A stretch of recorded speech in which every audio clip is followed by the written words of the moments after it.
الحمد لله رب العالمين الرحمن الرحيم مالك يوم الدين إياك نعبد وإياك نستعين اهدنا الصراط المستقيم صراط الذين أنعمت عليهم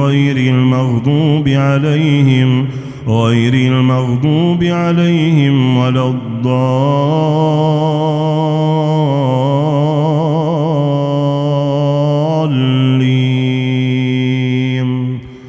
آمين. بسم الله الرحمن الرحيم. ألف لام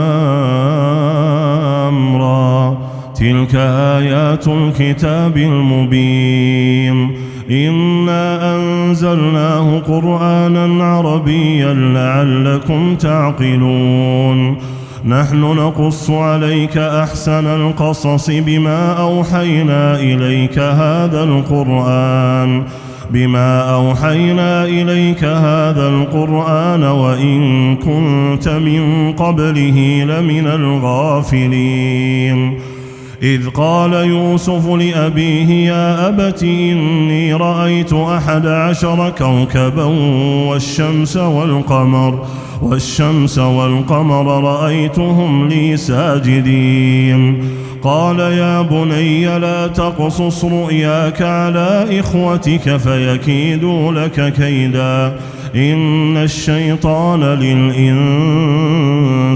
عدو مبين وكذلك يجتبيك ربك ويعلمك من تأويل الأحاديث ويتم نعمته عليك وعلى آل يعقوب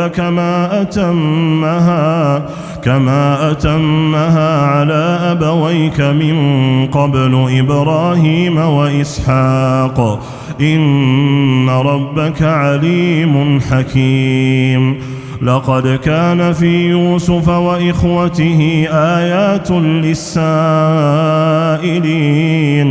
إذ قالوا ليوسف وأخوه أحب إلى أبينا منا ونحن عصبة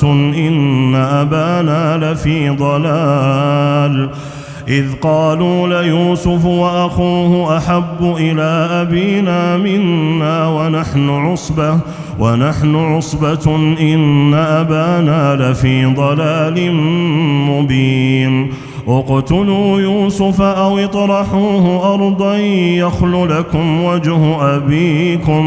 يخل لكم وجه أبيكم وتكونوا من بعده قوما صالحين قال قائل منهم لا تقتلوا يوسف وألقوه في غيابة الجب يلتقطه بعض السيارة إن كنتم فاعلين قالوا يا أبانا ما لك لا تأمنا على يوسف وإنا له لناصحون أرسله معنا غدا يرتع ويلعب وإنا له لحافظون قال إني ليحزنني أن تذهبوا به وأخاف أن يأكله الذئب وأنتم عنه غافلون قالوا لئن أكله الذئب ونحن عصبة إنا إذا لخاسرون فلما ذهبوا به وأجمعوا أن يجعلوه في غيابة الجب وأوحينا إليه لتنبئنهم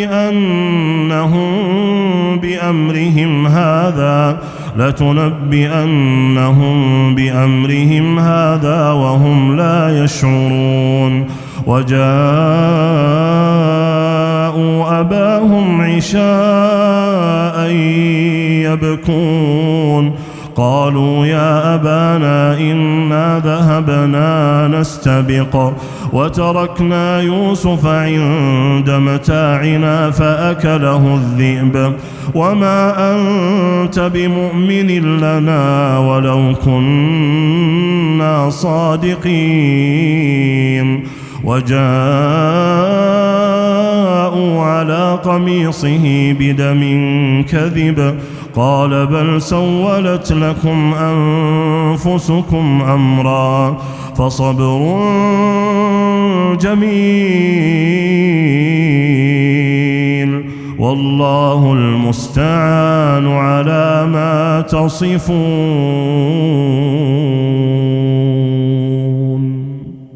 وجاءت سيارة فأرسلوا واردهم فأدلى دلوه قال يا بشرى هذا غلام وأسروه بضاعة والله عليم بما يعملون وشروه بثمن بخس دراهم معدودة وكانوا فيه من الزاهدين. وقال الذي اشتراه من مصر لامرأته أكرمي مثواه عسى أن ينفعنا أو نتخذه ولدا وكذلك مكنا ليوسف ولنعلمه من تأويل الأحاديث والله غالب على أمره ولكن أكثر الناس لا يعلمون. ولما بلغ أشده آتيناه حكما وعلما وكذلك نجزي المحسنين. وراودته التي هو في بيتها عن نفسه وغلقت الأبواب وقالت هيت لك قال معاذ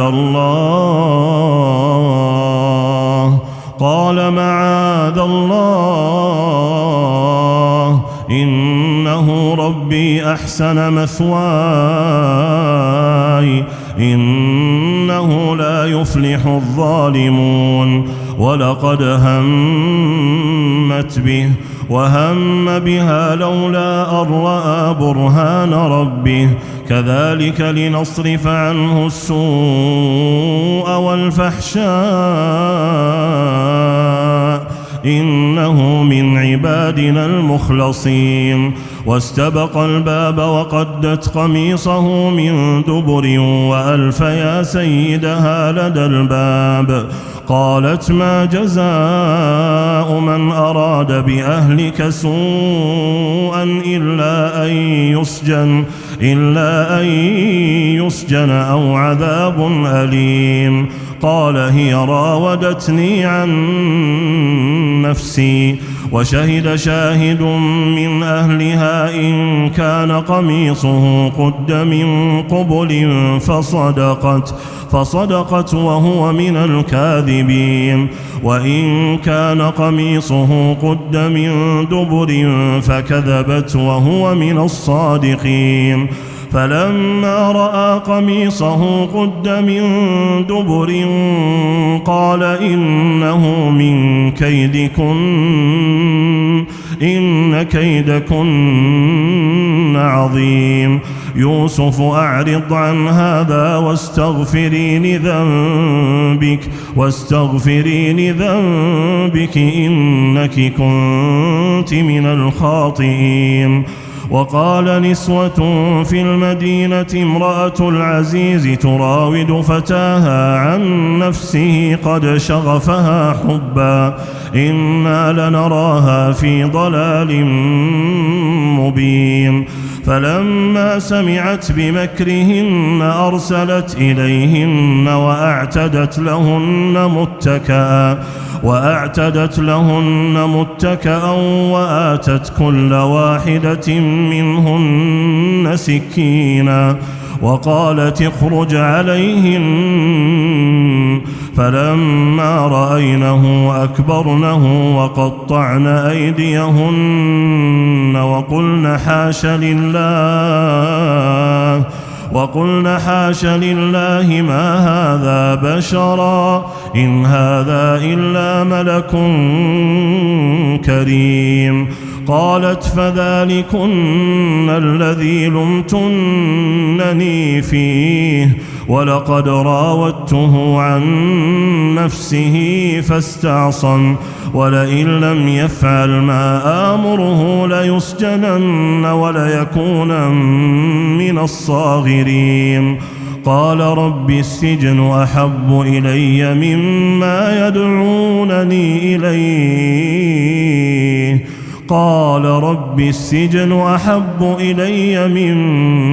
يدعونني إليه وإلا تصرف عني كيدهن أصب إليهن وأكن من الجاهلين. فاستجاب له ربه فصرف عنه كيدهن إنه هو السميع العليم. ثم بدا لهم من بعد ما رأوا الآيات ليسجننه حتى حين.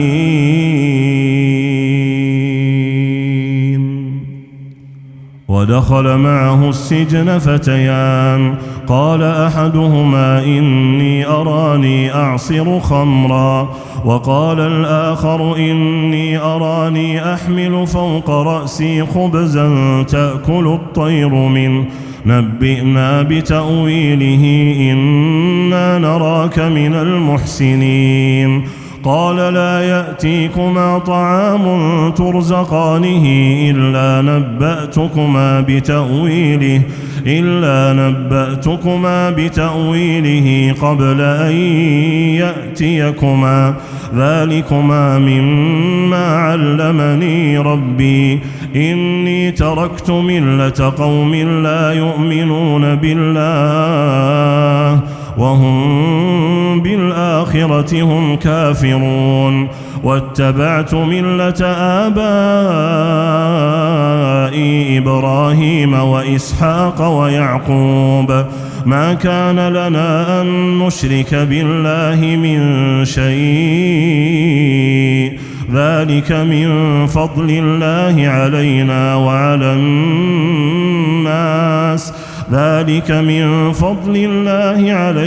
وعلى الناس ولكن أكثر الناس لا يشكرون.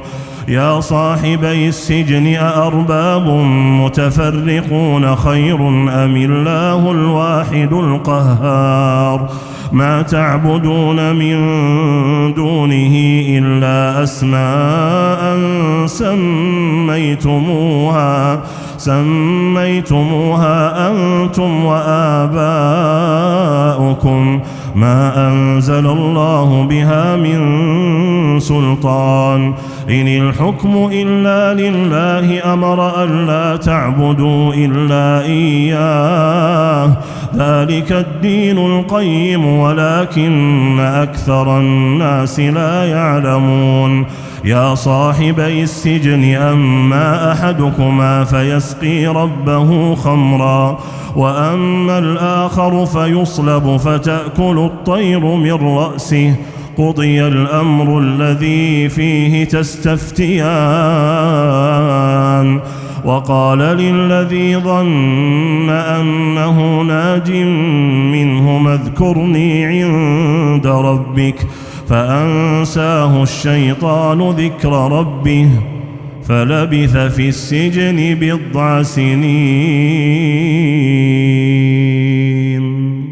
وقال الملك إني أرى 7 بقرات سمان يأكلهن 7 عجاف و7 سنبلات خضر وأخر يابسات يا أيها الملأ أفتوني في رؤياي إن كنتم للرؤيا تعبرون.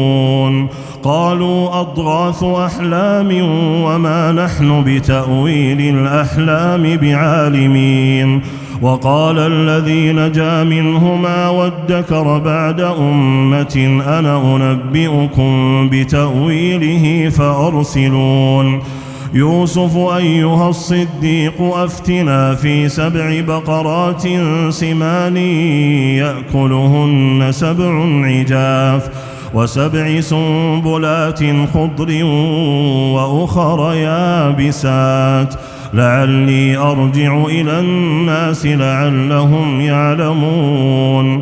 قال تزرعون 7 سنين دأبا فما حصدتم فذروه في سنبله إلا قليلا مما تأكلون.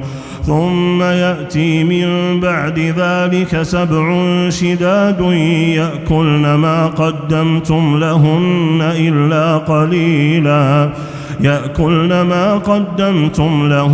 إلا قليلا مما تحصنون.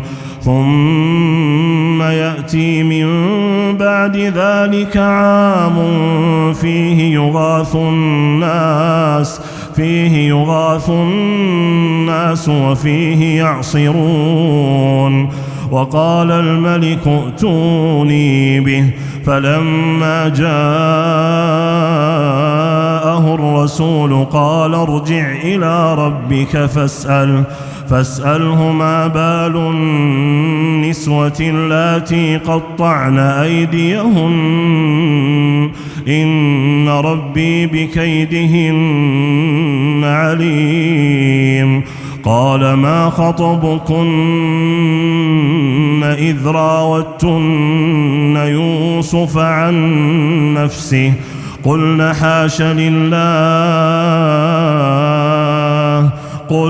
حاش لله ما علمنا عليه من سوء.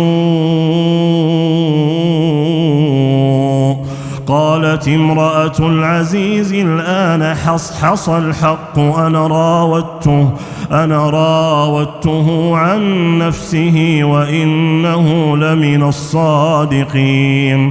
ذلك ليعلم أني لم أخنه بالغيب وأن الله لا يهدي كيد الخائنين. وما أبرئ نفسي إن النفس لأمارة بالسوء إلا ما رحم ربي إن ربي غفور رحيم. وقال الملك ائتوني به أستخلصه لنفسي فلما كلمه قال إنك اليوم لدينا مكين أمين. قال اجعلني على خزائن الأرض إني حفيظ عليم. وكذلك مكنا ليوسف في الأرض يتبوأ منها حيث يشاء نصيب برحمتنا من نشاء ولا نضيع أجر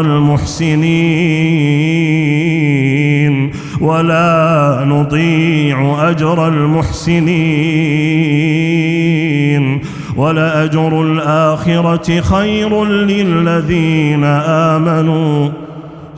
للذين آمنوا وكانوا يتقون. وجاء إخوة يوسف فدخلوا عليه فعرفهم وهم له منكرون. ولما جهزهم بجهازهم قال ائتوني بأخ لكم من أبيكم ولما جهزهم بجهازهم قال ائتوني بأخ لكم من أبيكم ألا ترون أني أوفي الكيل وأنا خير المنزلين فإن لم تأتوني به فلا كيل لكم عندي ولا تقربون. قالوا سنراود عنه أباه وإنا لفاعلون. وقال لفتيانه جعلوا بضاعتهم في رحالهم لعلهم يعرفونها إذا انقلبوا إلى أهلهم لعلهم يرجعون. فلما رجعوا إلى أبيهم قالوا يا أبانا منع منا الكيل فأرسل معنا أخانا نكتل وإنا له لحافظون. قال هل آمنكم عليه إلا كما أمنتكم على أخيه من قبل فالله خير حافظا وهو أرحم الراحمين. ولما فتحوا متاعهم وجدوا بضاعتهم ردت إليهم قالوا يا أبانا ما نبغي هذه بضاعتنا ردت إلينا ونمير أهلنا ونحفظ أخانا ونزداد كيل بعير ذلك كيل يسير. قال لن أرسله معكم حتى تؤتون موثقا من الله لتأتونني به إلا أن يحاط بكم. فلما آتوه موثقهم قال الله على ما نقول وكيل. وقال يا بني لا تدخلوا من باب واحد وادخلوا من أبواب متفرقة وما أغني عنكم من الله من شيء إن الحكم إلا لله عليه توكلت وعليه فليتوكل المتوكلون. ولما دخلوا من حيث أمرهم أبوهم ما كان يغني عنهم من الله من شيء إلا حاجة في نفس يعقوب قضاها وإنه لذو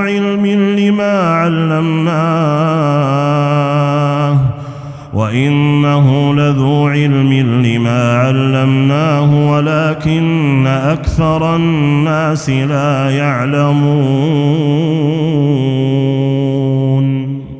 ولما دخلوا على يوسف آوى إليه أخاه قال إني أنا أخوك فلا تبتئس بما كانوا يعملون.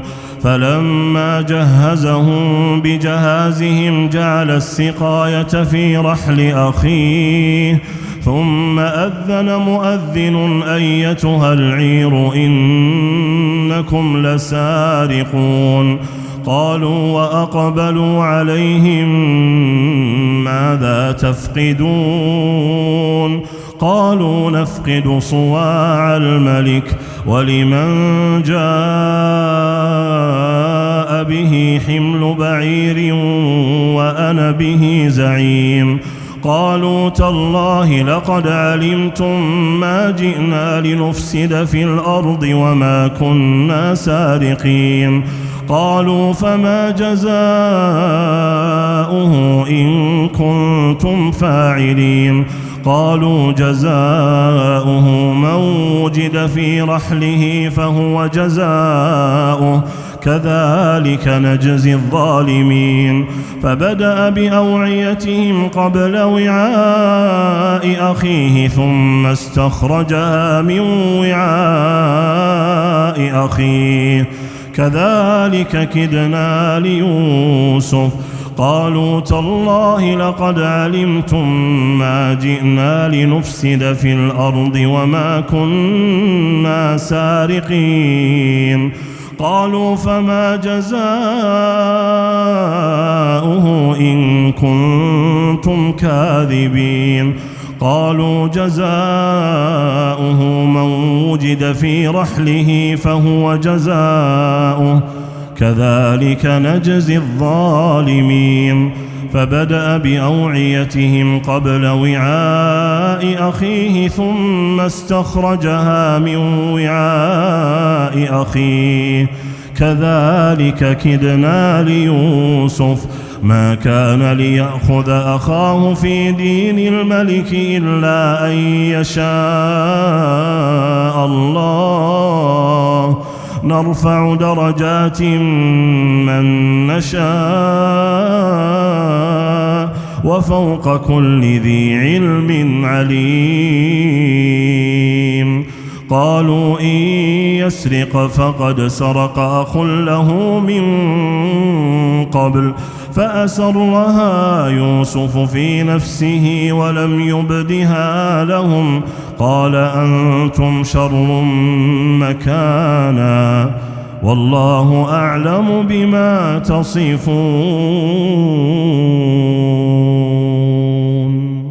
قالوا يا أيها العزيز إن له أبا شيخا كبيرا فخذ أحدنا مكانه إنا نراك من المحسنين قال معاذ الله أن نأخذ إلا من وجدنا متاعنا عنده إنا إذا لظالمون فلما استيئسوا منه خلصوا نجيا قال كبيرهم ألم تعلموا أن أباكم قد أخذ عليكم موثقا من الله ومن قبل ما فرطتم في يوسف فلن أبرح الأرض حتى يأذن لي أبي أو يحكم الله لي وهو خير الحاكمين ارجعوا إلى أبيكم فقولوا يا أبانا إن ابنك سرق وما شهدنا إلا بما علمنا وما كنا للغيب حافظين واسأل القرية التي كنا فيها والعير التي أقبلنا فيها وإنا لصادقون قال بل سولت لكم أنفسكم أمرا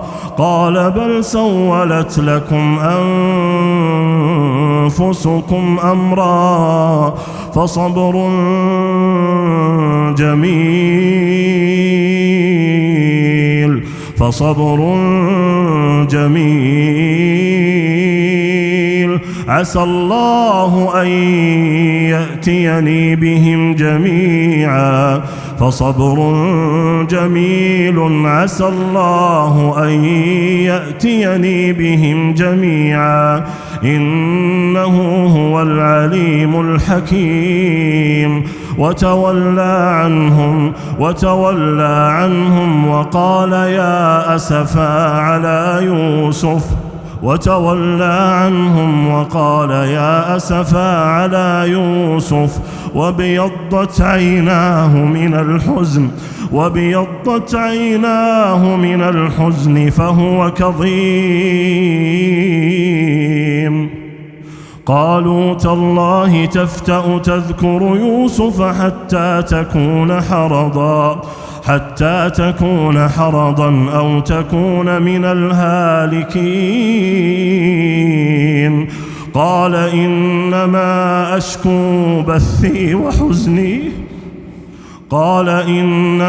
أشكو بثي وحزني إلى الله وتولى عنهم وقال يا أسفا على يوسف وابيضت عيناه من الحزن فهو كظيم قالوا تالله تفتأ تذكر يوسف حتى تكون حرضا أو تكون من الهالكين. قال إنما أشكو بثي وحزني إلى الله وأعلم من الله ما لا تعلمون. يا بني اذهبوا فتحسسوا من يوسف وأخيه ولا تيأسوا من روح الله إنه لا ييأس من روح الله إلا القوم الكافرون. فلما دخلوا عليه قالوا يا أيها العزيز مسنا وأهلنا الضر وجئنا ببضاعة مزجاة فأوف لنا الكيل وتصدق علينا إن الله يجزي المتصدقين. قال هل علمتم ما فعلتم بيوسف وأخيه إذ أنتم جاهلون؟ قالوا أئنك لأنت يوسف؟ قال أنا يوسف وهذا أخي قد من الله علينا إنه من يتق ويصبر فإن الله لا يضيع أجر المحسنين. قالوا تالله لقد آثرك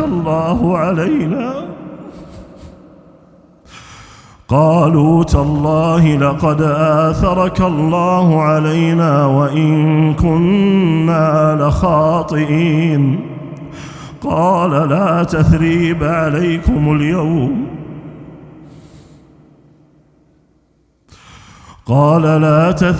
عليكم اليوم يغفر الله لكم وهو أرحم الراحمين.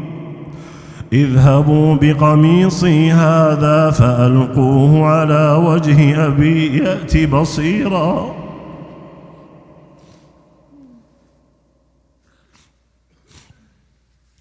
اذهبوا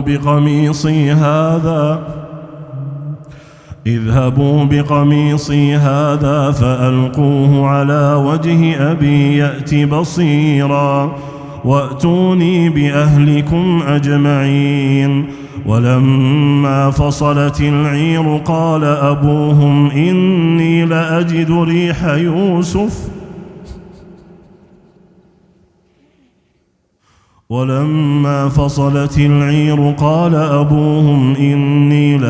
ريح يوسف لولا أن تفندون.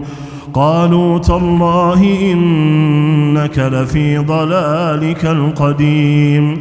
فلما أن جاء البشير ألقاه على وجهه فارتد بصيرا. قال ألم أقل لكم إني أعلم من الله ما لا تعلمون. قالوا يا أبانا استغفر لنا ذنوبنا إنا كنا خاطئين. قال سوف أستغفر لكم ربي إنه هو الغفور الرحيم. فلما دخلوا على يوسف آوى إليه أبويه وقال ادخلوا مصر إن شاء الله آمنين. ورفع أبويه على العرش وخروا له سجدا وقال يا أبت هذا تأويل رؤياي من قبل قد جعلها ربي حقا وقد أحسن بي إذ أخرجني من السجن وجاء بكم من البدو من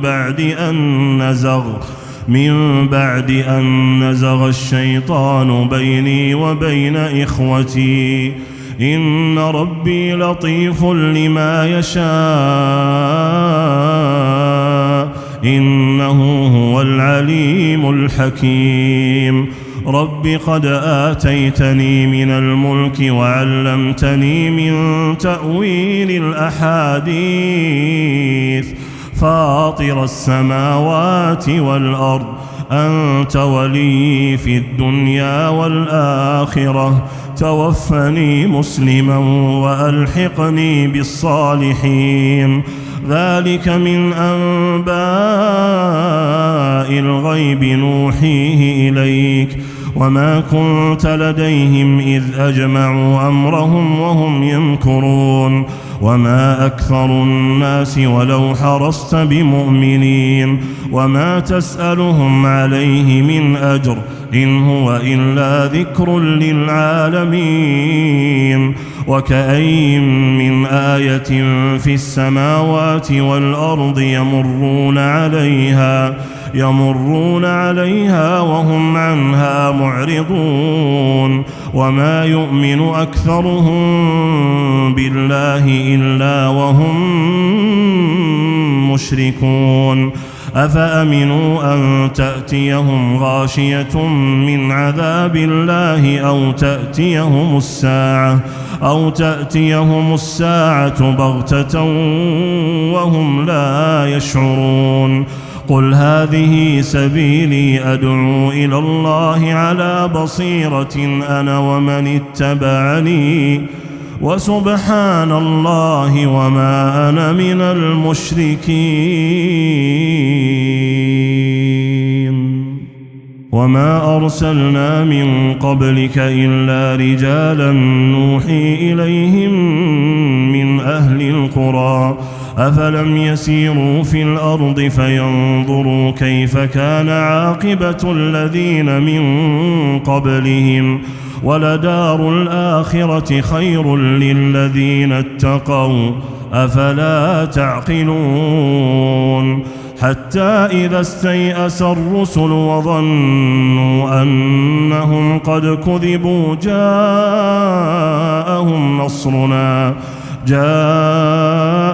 نصرنا فنجي من نشاء ولا يرد بأسنا عن القوم المجرمين لقد كان في قصصهم عبرة لأولي الألباب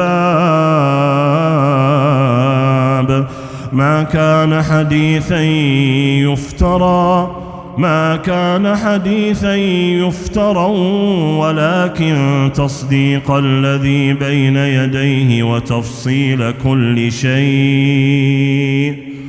وتفصيل كل شيء وهدى ورحمة لقوم يؤمنون